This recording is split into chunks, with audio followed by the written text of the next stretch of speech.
I'm seeking $200,000 in exchange for 15 is the FDA recommended amount of sunscreen. You do my back, I'll do your back. Been in the Since he was in last 6th grade. 16 years. Anywhere in February. $50, then we make another 5%. $250,000 for 3%. I will spend it and buy. No more, I missed it. Is the FDA recommended amount of sunscreen. This product came out, Mandy was #1, okay? I'm the one that looks spectacular. Since then, nothing's happened until you put it into Walmart. You do my back, I'll do your backs. No more, Number 4, Bed Rider. George Conway is from Chattanooga, Tennessee. He's a veritable messiah for the masses, as he is offering the exact thing that mankind has been searching for since the dawn of time. The name of his product is an exact explanation of his invention, 2-seated beds on a rider. He's hoping to put smiles on the faces of little kiddies who are always insisting on Uncle George to take them joyriding in the back of his truck. My company's called Bed Rider. My name is George Conway, and I'm from Chattanooga, Tennessee. I'm seeking $200,000 in exchange for 15% of my company. But how to keep them safe while doing said activity, you ask? And eureka, problem solved. Easy peasy, right? Now start the fireworks, which begin with a sputter. The sharks are firing on all cylinders as a start, posing some pretty simple questions to George. But the responses they're getting are slowly but surely raising their hackles. The myriad problems connected to his product start with the most basic requirement, which is the illusion of safety it provides while setting its customers up for tragedy. Do you have anything in there already that you're attaching it to? To install these, you have to drill these holes. There's 3 bolts that are underneath the truck. You have to drill some holes, and the bolts are So put in. you have to drill in order. TV to the roll of a pickup truck. Our system adds the convenient seating of an SUV. An unending deluge of litigation is on the horizon, starting with the launching of this product. George has committed multiple infractions and miscalculations in the design of his invention, which does not provide even an iota of what it is promising safety. Now the hard questions begin. George has sold a measly amount of the units already on the market, and his numbers are not impressing the judges. The only evidence the numbers are presenting is one representing spectacular failure. Lori can't get past her broken dream of rider safety, and she has thrown in the towel. Quite frankly, it is. However, it's illegal to ride in the back of a pickup truck. We've had it independently tested, and it meets and exceeds all federal. Kevin has shattered George's dream with a sage piece of advice. Barbara has limited herself to letting George down gently so that his arse may land on a down-filled pillow. She is completely right in her estimation that George has a super-duper idea, but all it needs is for the execution flaws to be ironed out for success. George's pitch has been a dismal failure, but he sure is going to leave with a spring in his step, along with tiny little stumbles because of Barbara's kind words. And covers from Atlanta. We get the harnesses sent in from Michigan. George, what's it cost you to make one? I sell them for $6.99 a set. I will spend it and buy 1,000 units, and I will renegotiate, and I will bring my price down to. Number 3, Sunscreen Mist. Tony Fay and Josh Kaplan are the aspirees gracing the Shark Tank looking for their big break.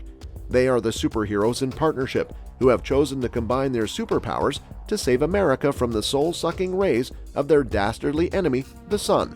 The product might be bulky, but it does the job of saving America. And I'm Josh Kaplan. Together, we are Sunscreen Mist. Asking for $400,000 in exchange for 15% equity in our company. From applying sunscreen to each other's back. It means freedom from each other's grubby hands, as this sunscreen applicator does the job even better. Though this shiny object might have our judges scrunching their foreheads, it's not to shield their eyes from the rays of positivity emitting from it. Body language is a mirror of the mind, and these judges are having a hard time digesting what these inventors are offering. The queries are coming in hard and fast, and it seems the inventors have been caught unaware. First ever machine that applies the FDA recommended amount of sunscreen. You do my back, I'll do your backs. No more, I missed. Machines are here for you when you need them the most. They were hoping for an easy win at the den, but the judges are showing them that they are not an easy bunch to conquer. The business plan Tony and Josh are presenting is a jumble of needless words and an exercise of going round in circles.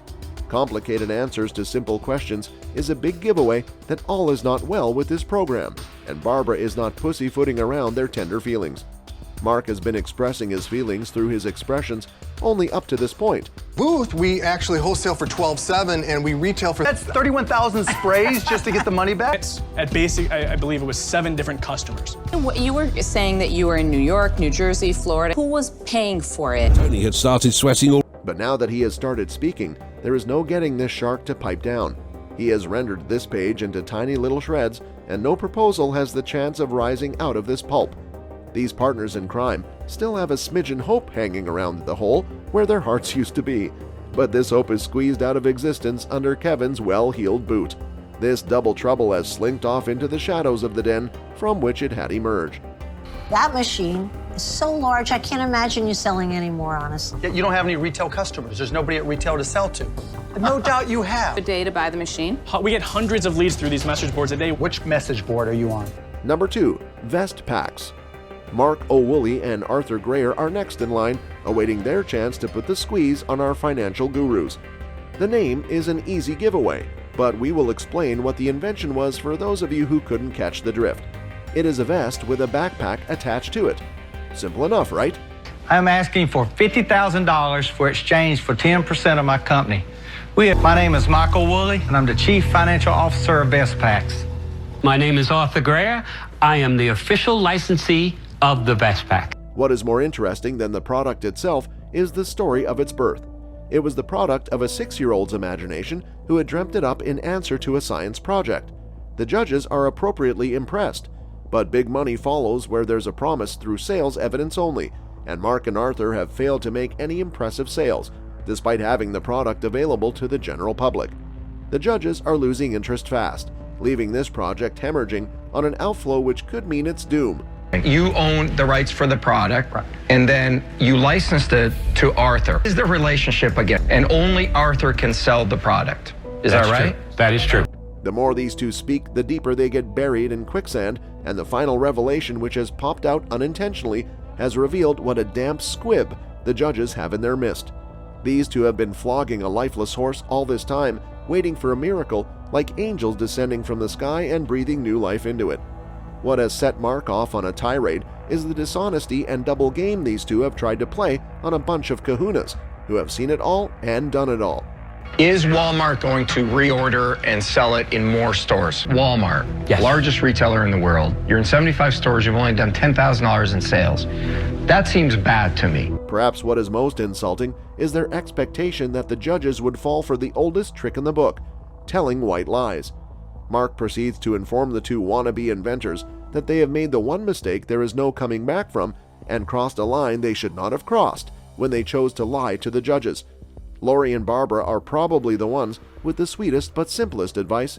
The inventors have lost the confidence of the sharks by lying to them over a product which had been lying on a shelf for too long to start paying off now. These judges have better things to occupy their time with and spend their hard-earned cash on, and Mark and Arthur are shown the door promptly. 27 now? Right. So 15 years. Here's the magic question. How much has your sales been in the Since he was in last 6th grade. 16 years? Anywhere in February. This product came out, Mandy was #1, okay? Since then, nothing's happened until you put it into Walmart. We still don't know yet. I don't think it's worth $500,000 until I know that Walmart wants to keep it in. Number 1, Silk Roll. Janet Wu and Aaron Waltzfettner have plans to keep American fashionistas dressed in the latest haute couture. They have an ingenious point system in place under one roof, providing the latest in fashion and design in exchange for unused high-fashion products languishing in the cupboards of the rich and wannabe famous. Let's say you're an average customer and you spend $700 worth of points on 4 items. I still don't understand how you make money. Kevin now buys that dress for 200 points. How did you make money on that transaction? Their site is slated to be a hub for swapping the best and beautiful, high-fashion pieces which are underutilized. It's a unique and very interesting idea, but what the inventors are asking from the investors is where they drop the ball.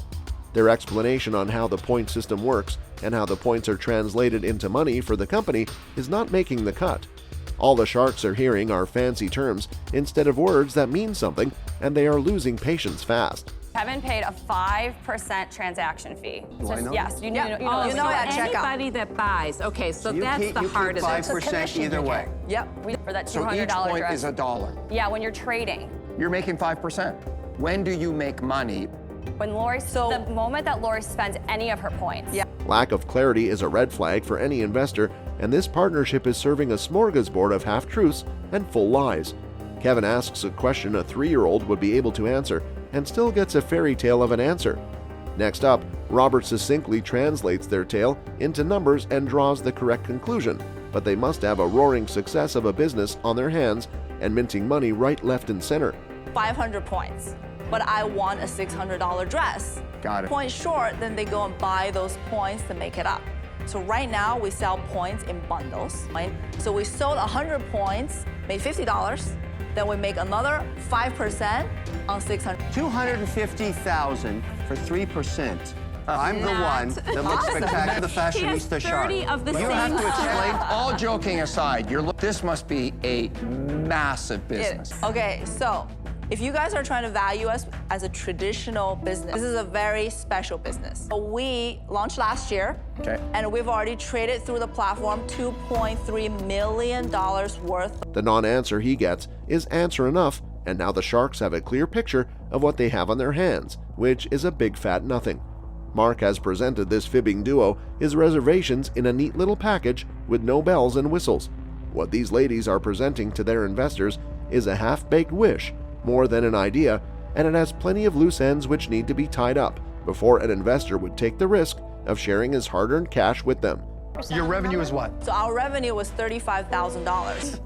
That is a very special business. Your no choice but to eviscerate you. That's an $8.3 million valuation. Now, I am the fashionista. He wears the same clothes every single day. I am looking for 3%, 250,000 for 3%. That's all we have for you, folks. Join us next time.